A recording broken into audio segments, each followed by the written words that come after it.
हिंदू धर्म में पितृपक्ष के दौरान पितरों का आशीर्वाद पाने के लिए तर्पण, श्राद्ध, पिंडदान और पूजा की जाती है।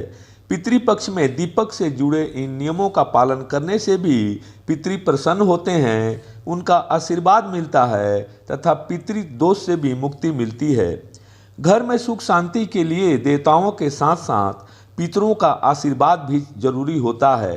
ऐसी मान्यता है कि पितर ही वो माध्यम है जो आपकी इच्छा को देवताओं तक पहुंचाने का काम करते हैं।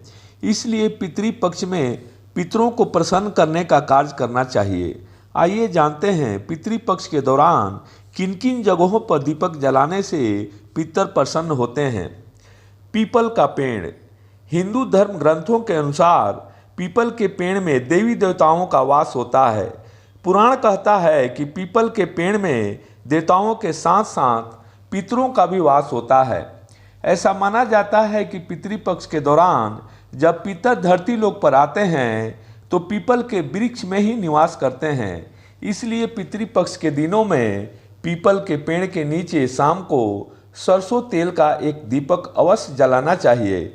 ऐसा करने से पितर प्रसन्न होते हैं और उनका आशीर्वाद परिवार पर हमेशा बना रहता है। घर का मुख्य द्वार। ऐसी मान्यता है कि पितृपक्ष के दौरान घर के मुख्य द्वार से ही पितर घर में प्रवेश करते हैं।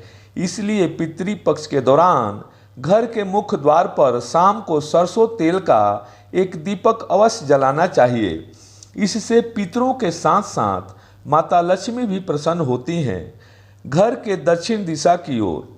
गरुड़ पुराण में दक्षिण दिशा को यम की दिशा कहा गया है। ऐसा माना जाता है पितृपक्ष में पितर इसी दिशा से आते हैं। इसलिए पितृपक्ष के दौरान घर के दक्षिण दिशा की ओर एक दीपक जरूर जलाना चाहिए। इस बात का ध्यान रखना चाहिए कि सिर्फ पितृपक्ष में ही घर के दक्षिण दिशा की ओर दीपक जलाना चाहिए।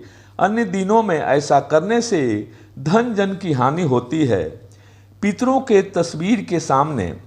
पितृपक्ष में पितरों के तस्वीर की पूजा की जाती है। उसके बाद लोग उस तस्वीर की ओर ध्यान नहीं देते, लेकिन शास्त्रों के अनुसार पितृपक्ष के दौरान रोज पितरों की तस्वीर के सामने एक दीपक अवश्य जलानी चाहिए।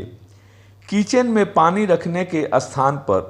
पितृपक्ष में किचन में पानी रखने के स्थान पर एक दीपक अवश्य जलाना चाहिए। इससे पितृ के साथ साथ माता लक्ष्मी और माता अन्नपूर्णा का भी आशीर्वाद मिलता है।